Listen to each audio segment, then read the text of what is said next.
Welcome. Today we are going to talk about the philosophy and life and legacy of Karl Marx. We're going to throw in some criticism of Marxism as well, one through modern sociologist, economic theorist, overall public intellectual Thomas Sowell, and another, Alexander Solzhenitsyn, famed author and somebody who lived under the Soviet regime, spent most of his life in prison as a result of that, or exile.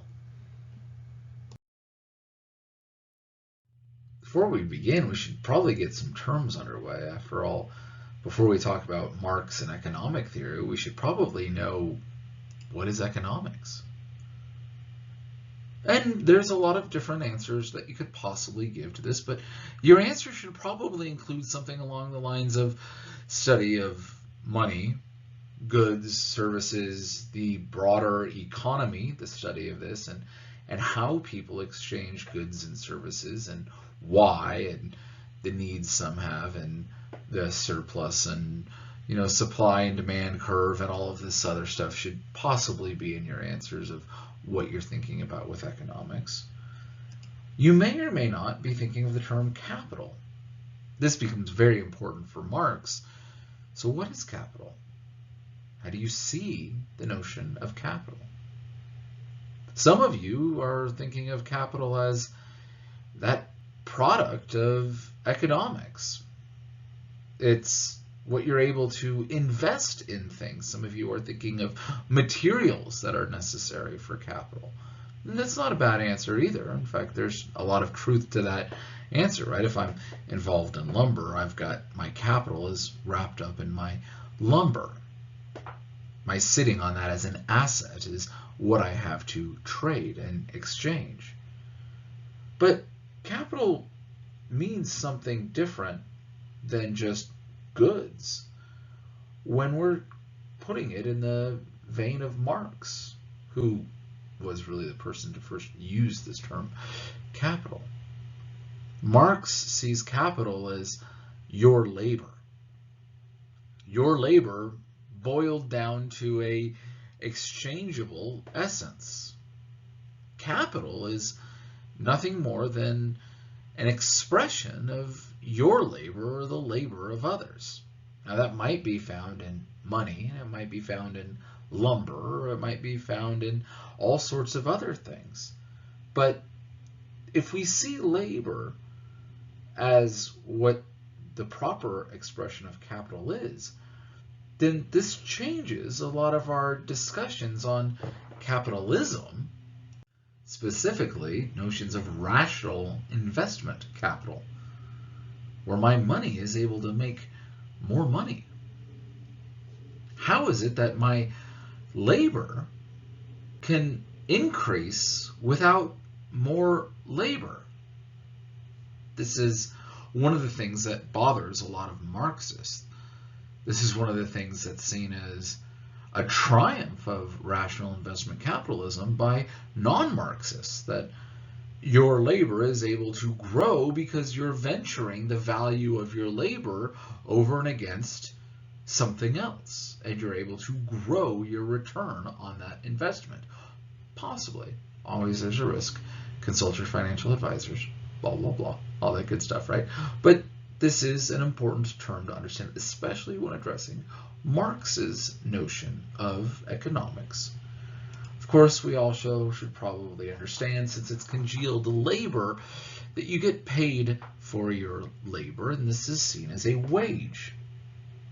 And of course, questions arise with that of why is it set at the rate that it is? Why is the wage not higher? Why is it not lower? And there's those who think that wages should always be higher. There's others who think the growing increase in wages only decreases the capital of previous employment, previous labor.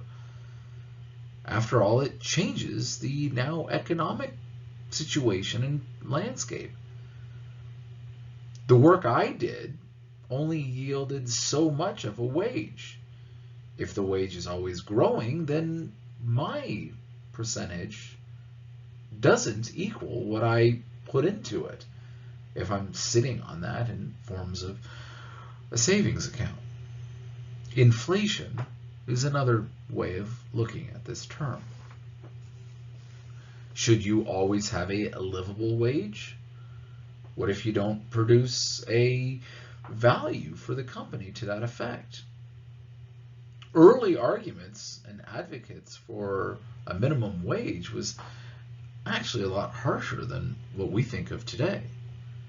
Most of us approach the notion of a minimum wage as a value to give somebody, saying that you can't live on less than this, therefore we won't pay you less than that. Early on, the idea was if you don't bring that much value, then you're going to end up destitute, then you're gone. Far more eugenics sort of notions than we would advocate for today. There's lots of effects of increasing or decreasing the wage that anyone would receive, and how it benefits one group or another. Since at least the 19th century, a form of economic theory has been used to replace religion in the West. Instead of a religious outlook, competing schools of thought have ventured to remake the image of man as one whose value is not found in God, but in money.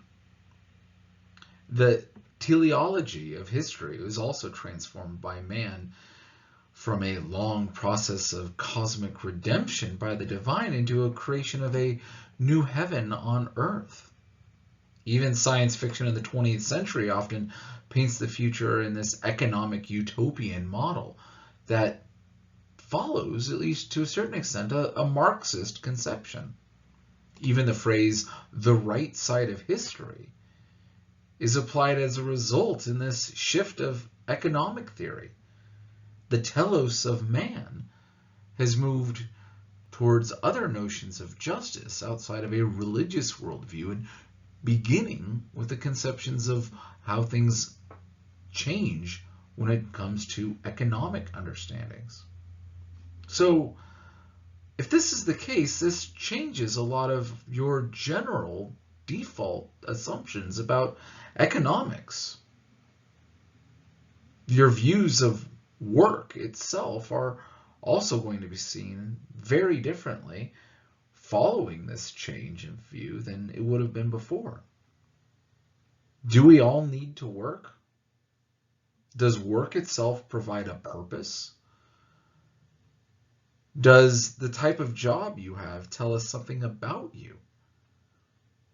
These sorts of questions and concerns matter if indeed there is a new telos to history shaped through your labor. The economic purpose that you serve replaces the religious purpose that you may have had.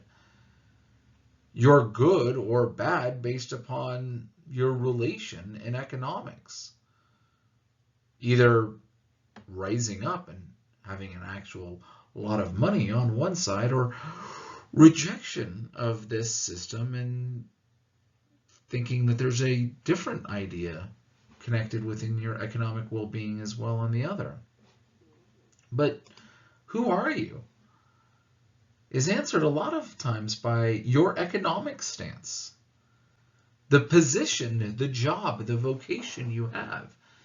This is seen as a little crass in large portions of the world, but in America, this is usually the first way you answer who you are.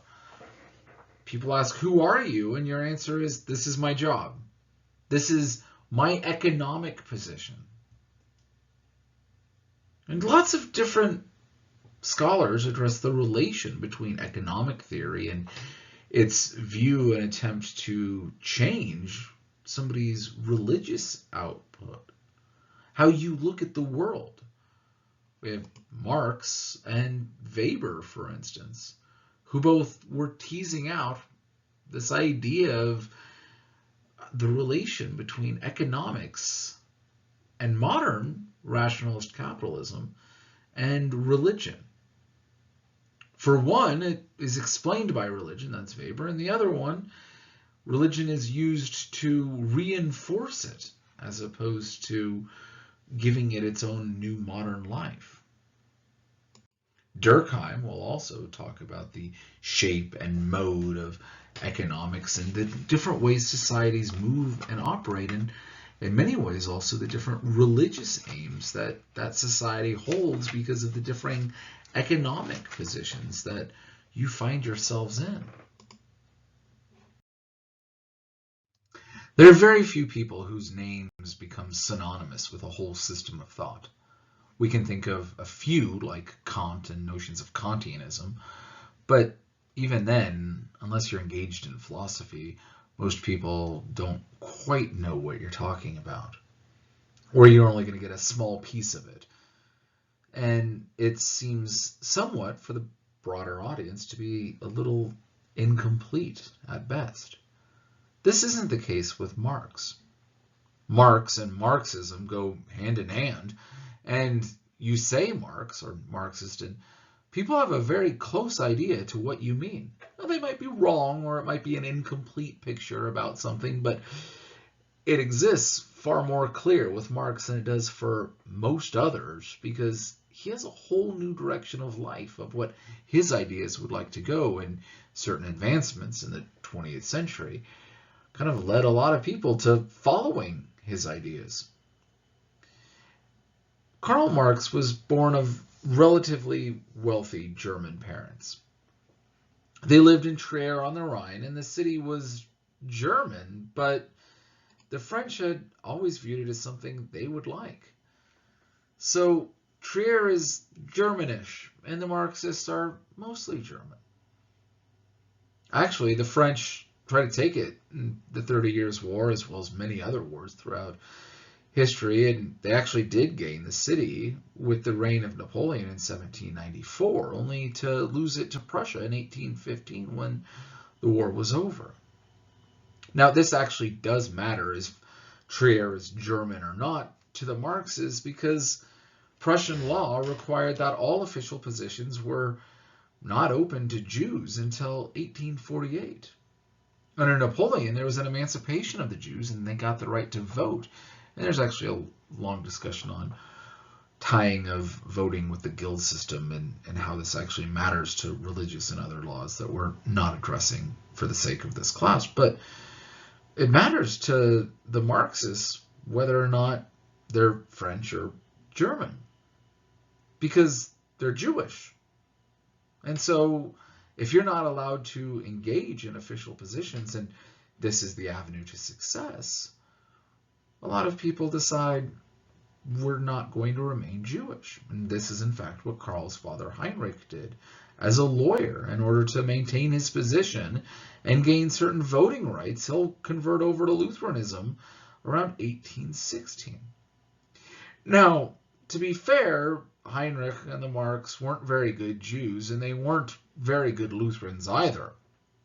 They weren't really pious, and changing their confessional identity was kind of helpful, but it also cost them.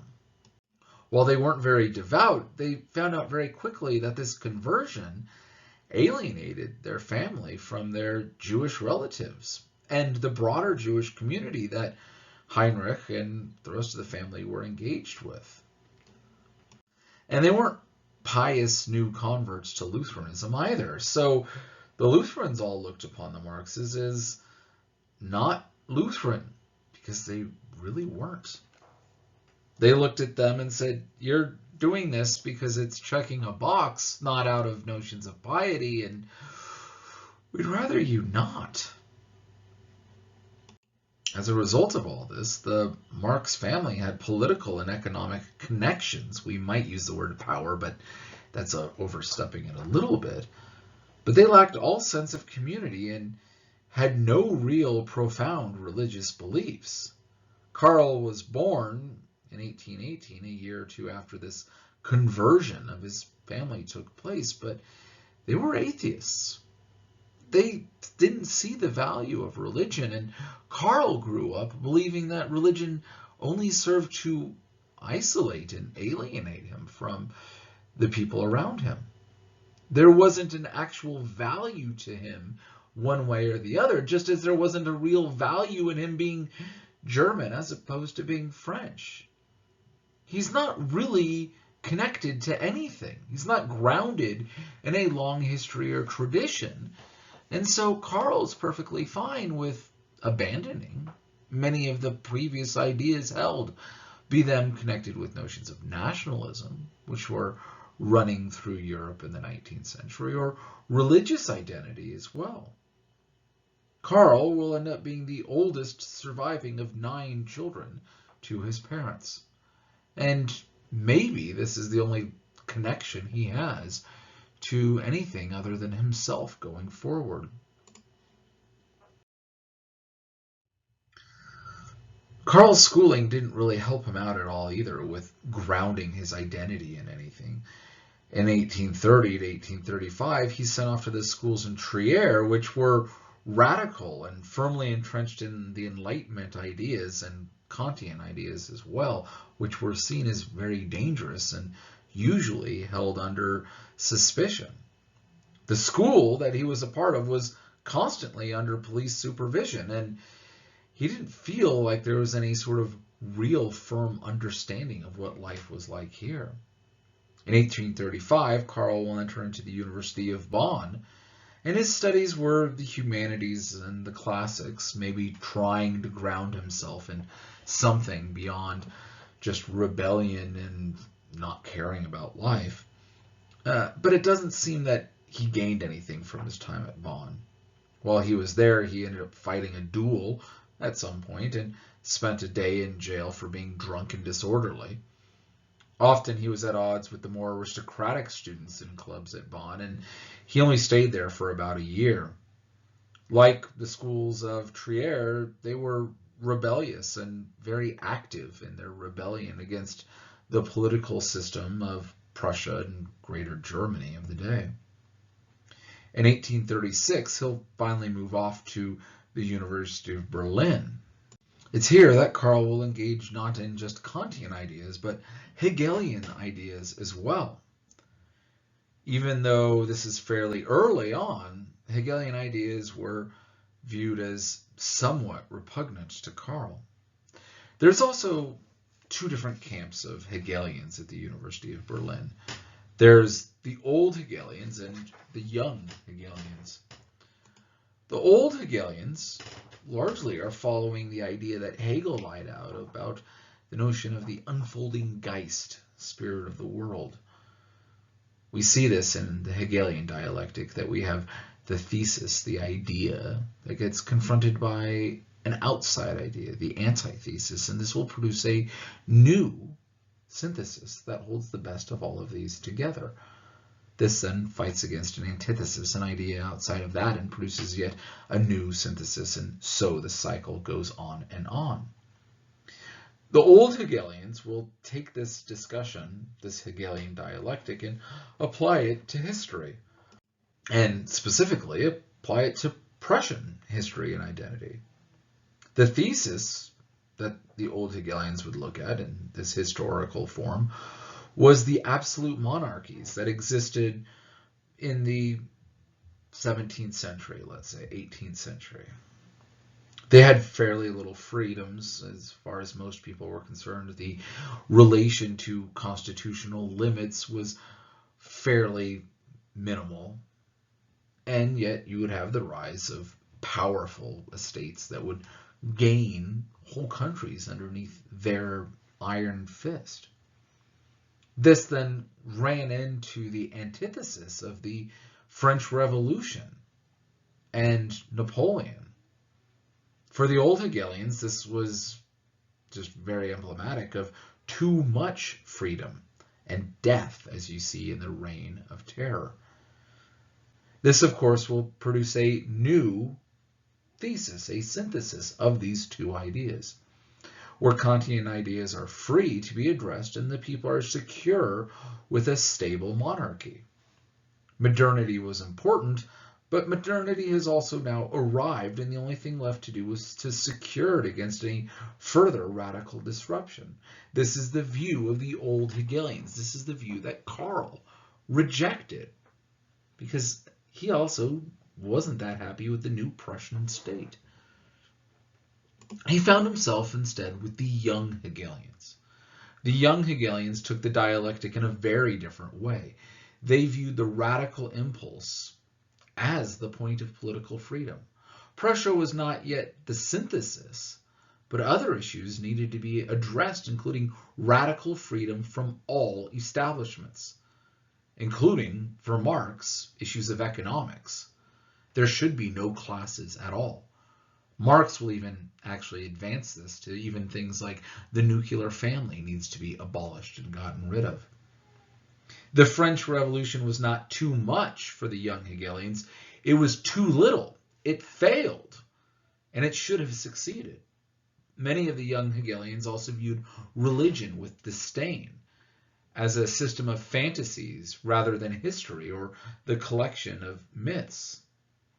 We see this in the teachings of Bruno Bayer, a theology professor at Berlin at the time. He was dismissed in 1839, who said that the Gospels were only fantasies arising out of emotional needs, and that Jesus was not even a historical person.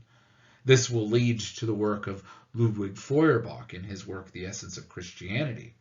In this work, Feuerbach held that Christianity was simply a projection, similar to what we would actually see with the works of Freud later on with Future of an Illusion, and that true man is found only in the foundation of nature. Now, neither Feuerbach nor Bauer have any actual evidence to hold their views. In fact, all historical evidence goes against them. But they're radical atheists who are using their views to eliminate one of these old structures, because all structures need to be torn down and eliminated for the new synthesis moving forward from the young Hegelians' point of view. This will, of course, include economics, religion, and the family.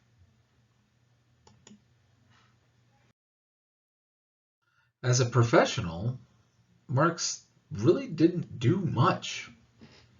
In 1842, he finishes his studies and begins not working at a newspaper in Cologne.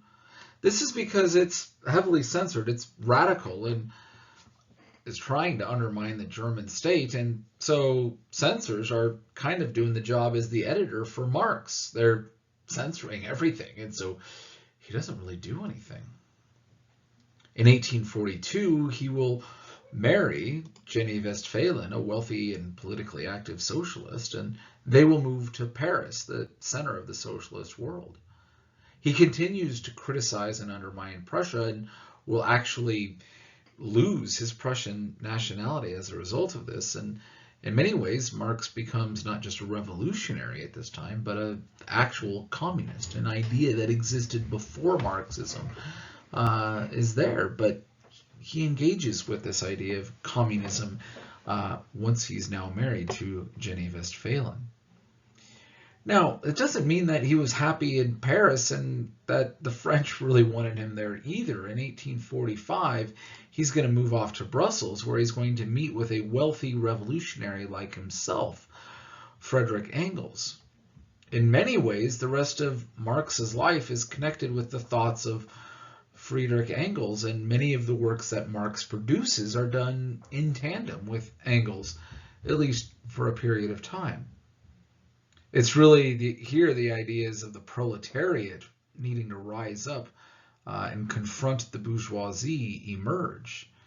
The notions of communism and the Communist League would be formed and contribute to the revolutions of 1848. Of course, after the revolutions of 1848 fail nearly everywhere in Europe, Marx is exiled out of Germany, not only having lost his national identity, but not allowed to come back. And he will end up residing in London for the rest of his life, with the exception of a handful of trips.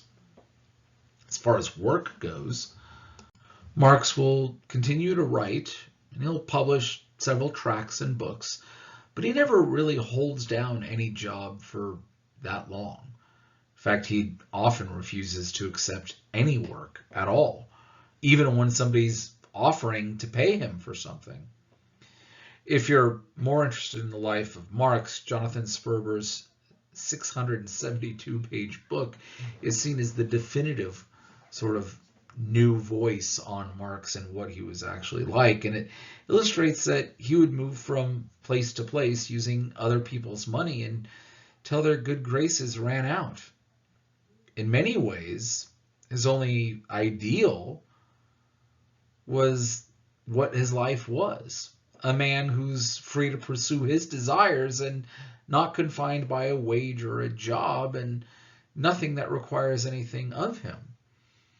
He's married, but also cheats on his wife. The family structure doesn't have any particular value.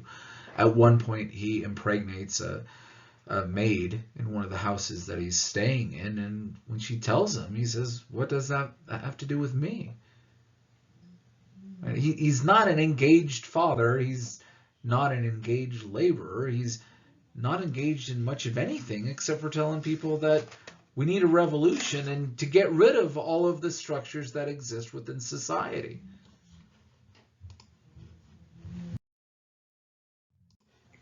One of Marx's more important works, not as it lays out with notions of economic theory necessarily, but in his understanding about the relation of labor itself, is his contribution to the critique of Hegel's philosophy of right. Marx begins by saying that Germany has advanced to the place of criticism of religion through Feuerbach, one of those young Hegelians, and others. The criticism is the beginning of all other forms of criticism. That for Marx, the beginning of any form of criticism is a criticism against religion. It's pushing back against the traditions of other people who had come before him. Marx argues that man, once free of religion, will be able to identify himself as a real man, rather than God as the Superman and himself as the Unmensch, or unman. Essential to this new way of thinking, that we need to understand that man makes religion, and religion does not make man, according to Marx. Man is more than the gods that he imagines. Man is the world that man creates, including that man is the state of the society. Religion is thus the product of the state, and as such is the product of man. He says religion is indeed the self-consciousness and self-esteem of man, who has either not yet won, though to himself, or has already lost himself again. But man is no abstract being squatting outside the world. Man is the world of man, state, society. This state and this society produce religion, which is an inverted consciousness of the world, because they are in an inverted world. Religion and the state, he continues on, are one, and primarily they are one in suffering. The struggle against religion is therefore the struggle against the state. Religious suffering is an expression of the suffering imposed on man and maintained by the state. Religion, famously from Marx's line, is the sigh of the oppressed creature, the heart of a heartless world, the soul of the soulless conditions. It is the opium of the people. Now, what is opium? What does opium do? It deadens your pain. It also, according to many accounts, deadens your pleasure. It doesn't really let you experience real highs nor real lows. It's not entirely bad. If you're suffering, you'll get an opiate, usually surgeries and other things, to keep you from suffering. But any joy that you're going to experience is, first of all, overstated. It's not really joy. It's a contentness and maybe even some notion of happiness, but it's not real. What we want is real happiness. Marx says that real happiness cannot therefore exist with the illusion of religion. While opium is good for some, you're never really free. It's an illusion. And he says to call on them to give up their illusions about their condition is to call on them to give up a condition that requires illusions. The criticism of religion is therefore in embryo the criticism of that veil of tears, which religion is the halo. You need to get rid of religion as the first stance for Marxism. This is the very beginning, according to Marx. Religion has to go away because otherwise you're not really going to be happy. You're always going to be chasing the dragon and never quite get there. You're never going to have real happiness. It's always going to be an illusion. We need to, following Marx, abolish religion and reestablish man as the center of his universe. In doing so, we will place our previous criticisms of heaven onto earth where they belong. And he views this as a call for justice.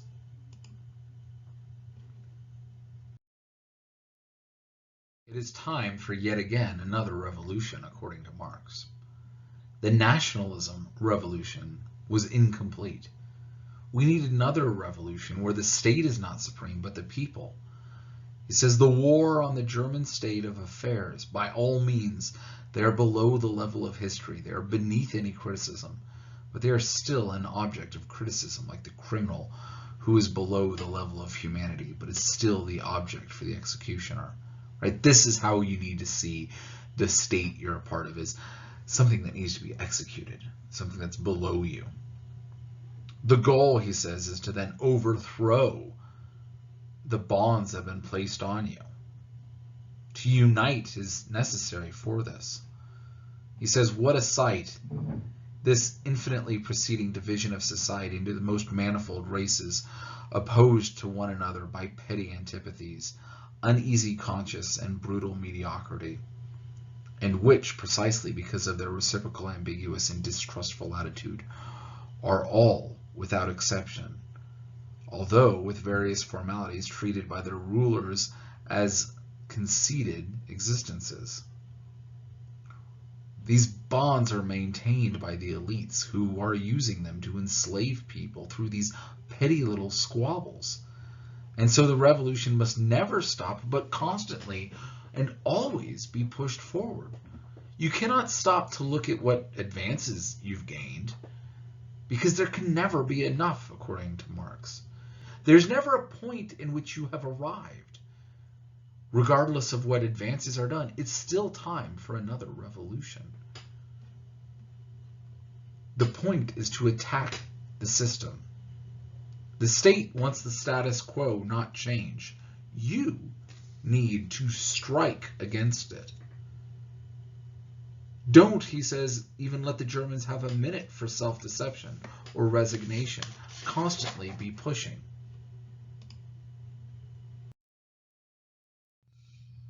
Marx says that once modern political social reality itself is subjected to criticism, once criticism raises to truly human problems, it finds itself outside the German status quo, or else it would reach out for its object below its object. See, there's a problem, and that is the system that exists. The political social reality of Germany is one that looks towards the ancient regime and wants to be like it. That's France, by the way, before the French Revolution. In fact, all of the world wanted to be like the Sun King. All the rest of the elites, the absolute monarchs of Europe, looked upon France as the example and built up large armies and grandiose palaces to be like France. Germany was no different. England was also doing the same. And they looked at these absolute structures, and Marx argues that France was decadent and absolute, and it didn't care for the poor. There's some truth to that. And he's going to say that Germany is the same during his age. And that today, post-revolution, the ancient regime is a comedy. It's a joke. It is dead and destroyed. The French Revolution did that, if nothing else.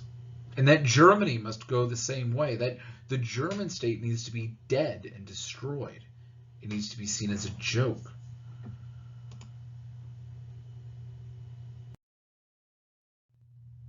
For Marx, the joke is now modern capitalism. Capitalism is the joke because capitalism creates monopolies, according to Marx.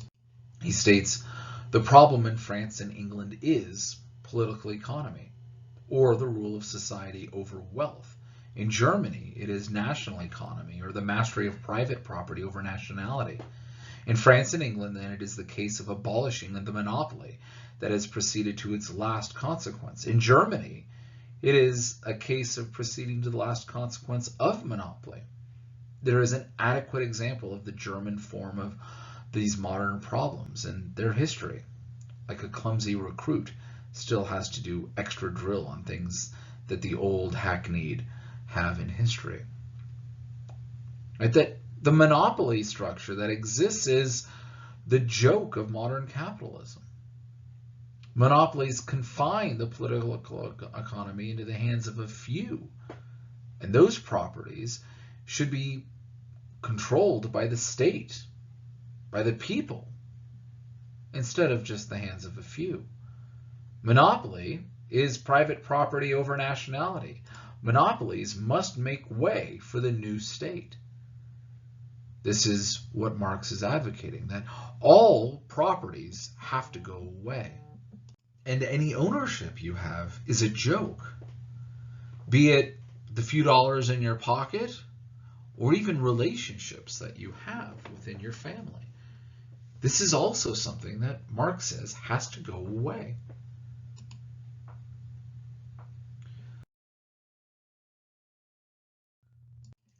Marx says that the Germans understand their history through philosophy rather than myth, and that this is the great appeal to Germans and why they should be able to do better than anybody else. So what is philosophy, and why do men philosophize? For Marx, philosophy is not about thinking of how the world is, but he follows his thesis on Feuerbach, that the aim of philosophy is not simply to understand the world, but to change it. It's a philosophy of action. It's not what does the world look like, but how do you make the world into what you want it to look like?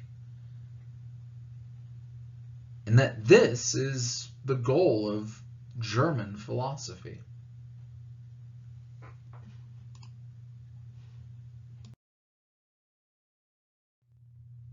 So, following Marx, what can revolutions do? What's the advantage of a revolution? There's a few advantages, if indeed what needs to happen is getting rid of an old system. But of course there are drawbacks, and Marx is asked, can Germany raise all with its revolution? And his answer is that it will rise you up not only to the equation of other nations, but to the height humanity should have that's above everything else. That it's going to be a revolution of ideas. It says if the problem is the force of the state, that you are going to have to then use force against the state, and therefore you shouldn't avoid destroying things, but destroy it all. Use force, use bricks, use bats, use guns and tanks.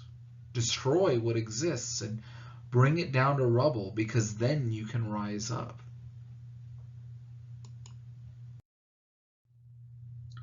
Really, what we need to hold a revolution against, according to Marx, is religion itself. And here the problem is man. Namely, the problem is that man has placed religion at its center, and therefore religion must be abolished. Quote, the evident proof of the radicalism of German theory, and hence of its practical energy, is that it proceeds from a resolute positive abolition of religion. The criticism of religion ends with the teaching that man is the highest essence per man. As long as there's anything that exists above humanity, the gods, a god, even a hinting of some sort of Superman. It must be destroyed for Marx. This is the aim of Marxist revolution. And the revolutions cannot end until any belief in gods are gone and destroyed. This isn't accidental. This is essential to the Marxist technique. It is not simply an economic theory, but it's a worldview that you must accept. And it doesn't allow for middle ground. It doesn't allow for religious views at all. He states that Germany already had one revolution against religion.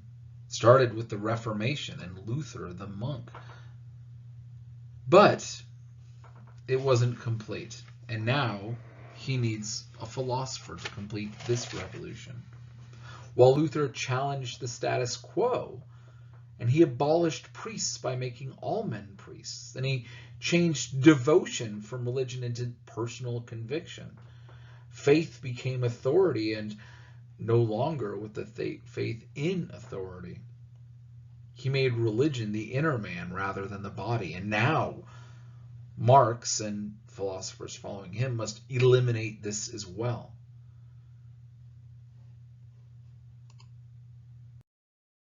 For Marx, the goal is going to be the making of a new state. The state is the ethical ideal, and the end of the state, he says, is freedom. The aim of the state is to mediate the relationships between the individuals, and the ultimate end of this is to realize that the other relates to you as an individual. In realizing that the other is an individual, you are then made free, according to Marx. Your neighbor is no longer a commodity, and his labor is his own, and yours is yours, nothing to be bought or sold. And that the real religion that we must then overthrow is the religion of private property, in addition to the belief in the gods that have value outside of you. For Marx, private property makes corruption, necessarily, and therefore we have to eliminate not just corruption, but property in itself, and then you will be free. Is this true? Is this something you think is right and accurate? He says that you will now become dependent upon the state, and that will make you independent.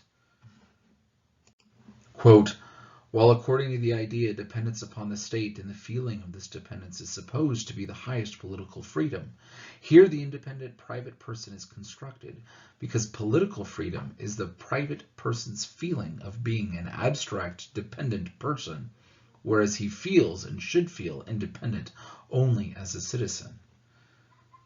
So your freedom is found in your dependency, not into relation with the others, because then you can't be free, but it has to be mediated through the state. Right now, you're dependent on your private property and your private wealth and your private relationships. This is the construction of the state. Therefore, the new state has to eliminate all these things. It has to abolish all sense of ownership, all things that belong to you, and all ideas that are above mankind. So, a quick question, is Marxism a religion? He pushes back against it a lot, but it looks a lot like a religion in many different ways. And it's got many of the earmarks of a religion. It has a god, the proletariat. It has a series of prophets, Marx, Engels, Lenin, Stalin, Mao, etc. It has several holy books, Communist Manifesto, amongst others. It has a teleology, the idea of an eventual workers' paradise. The congregation exists as a communist party. It has a moral component as well. It has a claim for peace as the result of all of this. How is it different than a religion? By the way, for any of you who are wanting to have some sort of remark about, well, it doesn't kill people like religions do or something along those lines, It has really made religions go to shame, especially in the 20th century.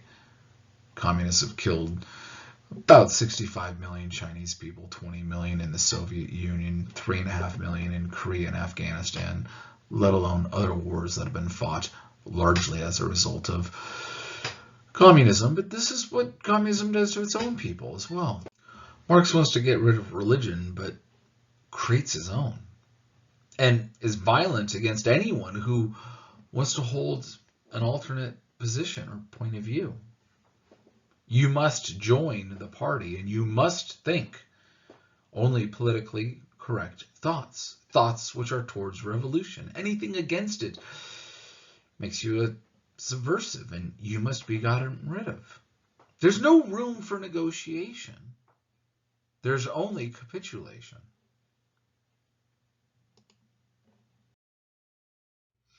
Thomas Sowell, a public intellectual, Hoover Institution, etc., has quite a few thoughts on socialism and the changes of society in the last 50 plus years towards that end, and kind of wants to hit a pause on that.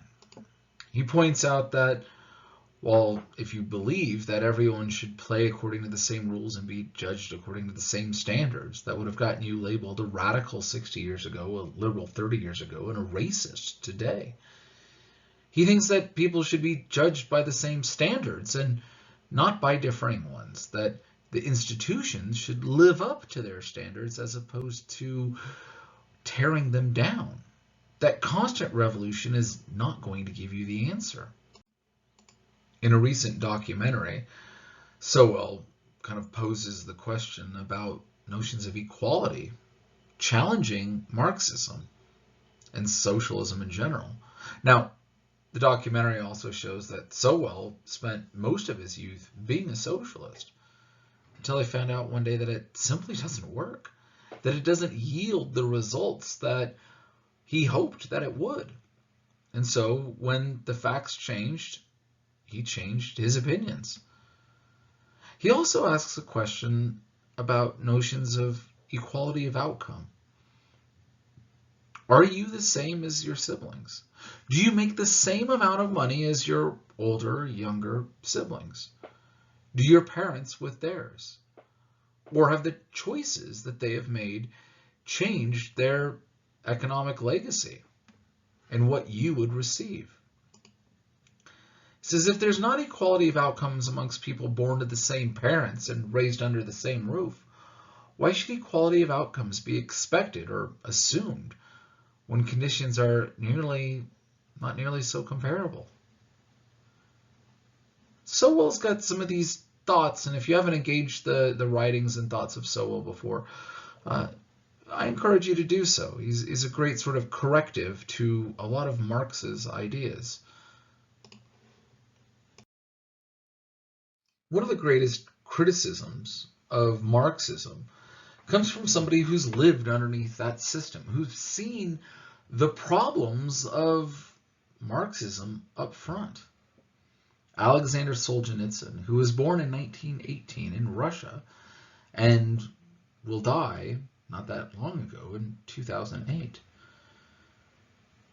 Now, Solzhenitsyn grew up Russian during the Soviet regime and was a member of that society. He fought during World War II and, in fact, even served as a commander in the Soviet army and was involved in major action at the war front.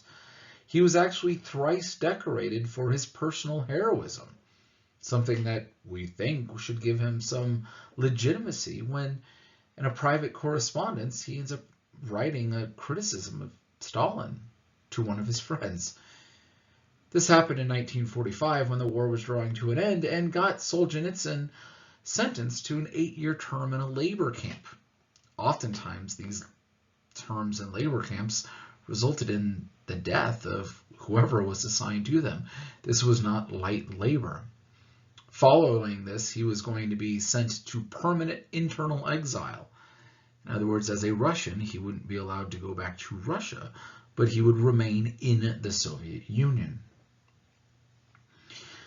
When Stalin died, Khrushchev will allow him to go back into Russia, but his writings soon then forced him into exile once again this time to West Germany, and he had lost his claim of Soviet citizenship. In 1976, he moved from Europe to Vermont and will spend the majority of the rest of his life in America. He actually, while in America, will criticize not only the Soviet Union and the dangers of communism, but a lot of the problems that he saw of the materialism that exists in the West, both in Europe and America. This emphasis on accumulating wealth he saw as also very problematic. In 1994, after the fall of the Soviet Union, he returned to Russia and continued to write and speak there, and he will die in 2008 in Moscow at the age of 89. A life that seems quite a bit longer than what one would have assumed from somebody who spent years in a labor camp. Now, his writings in some ways got him into trouble, but they also are what preserved him and didn't just get him executed. He won the Nobel Prize for Literature in 1970, and his writings give us a great glimpse as to what life was like under Soviet rule. Most famous, probably his work, The Gulag Archipelago, but a shorter work and a little easier to approach for most people is One Day in the Life of Ivan Denisovich. Other works, including First Circle Cancel Ward and The Red Wheel, are also rather famous. In addition to his major written works, Solzhenitsyn is also known for several addresses that he gives on various subjects, including, most notably, the relation of religion and its opposition to and from the Soviet Union. In his Templeton address, titled Men Have Forgotten God, Solzhenitsyn tells us that he has spent, near 50 years working on the history of the Soviet Revolution. In the process, I have read hundreds of books, collected hundreds of personal testimonies, and have already contributed 8 volumes of my own towards the effort of clearing away the rubble left by that upheaval. But if I were asked today to formulate as concisely as possible the main cause of the ruinous revolution that swallowed up 60 million of our people, I could not put it more accurately than to repeat, men have forgotten God. That's why all of this has happened. He points out that Dostoevsky warns us that great events could come upon us and to catch us intellectually unprepared. This is precisely what has happened. In its past, Russia did not know a time when the social ideal was not fame or riches or material success, but it was a pious way of life. Russia was then steeped in an Orthodox Christianity which remained true to the church of the first centuries. During those centuries, the Orthodox faith in our country became part of the very pattern of thought and the personality of our people. The forms of daily life, the work calendar, the priorities in every undertaking, the organization of the week and of the year. Faith was the shaping and unifying force of the nation. It was Dostoevsky, once again, who drew from the French Revolution and its seeming hatred of the church the lesson that revolution must necessarily begin with atheism. That is absolutely true. But the world has never before known a godlessness as organized, militarized, and tenaciously malevolent as that practiced by Marxism. Within the philosophical system of Marx and Lenin, and the heart of their psychology, hatred of God is the principal driving force. More fundamental than all their political and economic petitions, militant atheism is not merely incidental or marginal to communist policy. It is not a side effect, but the central pivot. This is essential for us to understand within Marxism. Imperceptibility, through decades of gradual erosion, the meaning of life in the West has ceased to be seen as anything more lofty than the pursuit of happiness, a goal that has even been solemnly guaranteed by constitutions. The concepts of good and evil have been ridiculed for several centuries, banished from common use.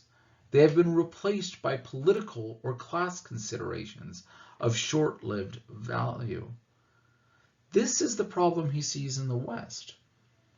Right? Not only in the East is there this idea of getting rid of God that he saw, this militant atheism that is essential to the character of Marx, but in the West we've replaced this with something else. Also forgetting God, but not for any sort of class consciousness, as Marx even advocated for, but he says this idea of pursuing happiness and our individualness. And so he points out that this is also a problem that exists.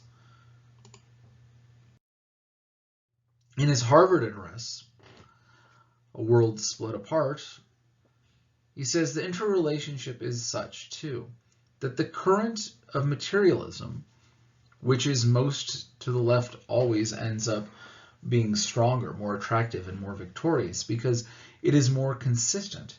Humanism without its Christian heritage cannot resist such a competition. We watched this process in the past centuries, and especially in the past decades, on a world scale as the situation becomes increasingly dramatic. Liberalism was inevitably displaced by radicalism. Radicalism has to surrender to socialism, and socialism could never resist communism. The communist regime in the East could stand and grow due to the enthusiastic support from an enormous number of Western intellectuals who felt a kinship and refused to see communism's crimes. And when they no longer could do so, they tried to justify them. In our Eastern countries, communism has suffered a complete ideological defeat. It is zero and less than zero. But Western intellectuals still look at it with interest and with empathy. And this is precisely what makes it so immensely difficult for the West to understand the East. This is a point he wants to make also, that we see life differently because we haven't experienced it. We have the first few steps, and there's this optimism of, well, maybe it was the horse, not of communism, that's the problem, but the rider. But there's oftentimes this discussion, is it the horse or the rider? And we want to say, well, it just wasn't practiced right. If it wasn't done in Russia, but it was done in England, then communism would have been a success. And he says, no, well, we've been there. We've gone through it. Trust me. It's the horse. It's not the rider.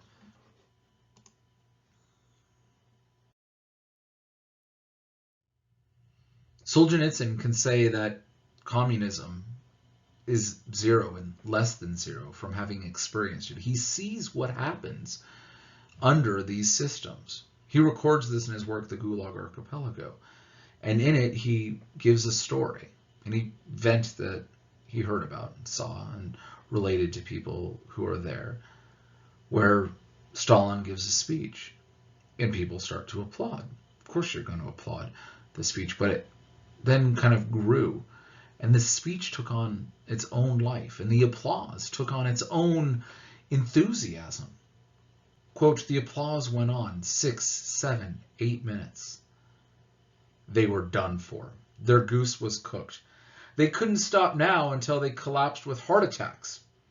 At the rear of the hall, which was crowded, they could, of course, cheat a bit, clap less frequently, less vigorously, not so eagerly. 9 minutes, 10, insanity to the last man. With make-believe enthusiasm on their face, looking at each other with faint hope, the district leaders were just going to go on and on applauding till they fell where they stood, till they were carried out on the hall on stretchers. At last, after 11 minutes of non-stop clapping, the director of a paper factory finally decided enough was enough. He stopped clapping and sat down. A miracle. To a man, everyone else stopped dead and sat down. That same night, the director of the paper factory was arrested and sent to prison for 10 years. Authorities came up with some official reason for his sentence, but during his interrogation, he was told, "Don't ever be the first to stop applauding." This is the problem with the system. It isn't just an economic theory. It's a worldview that you must now have devotion to. If you say, "This is insanity, this is too much. I even like the idea, but enough is enough," don't ever be the first to stop applauding. Your life is over. This is not an accident. This is the product of the history of what happens when you implement Marxism, according to Solzhenitsyn, a man who lived under this system. So, whose argument do you find most persuasive? We spent the majority of our time addressing Karl Marx and his philosophy, but the criticisms of Sowell and Solzhenitsyn have a basis that need to be at least addressed. So, did you find yourself gravitating to the larger argument of Marx, or the lived criticism of Solzhenitsyn, or the common sense approach that Sowell so often puts forward?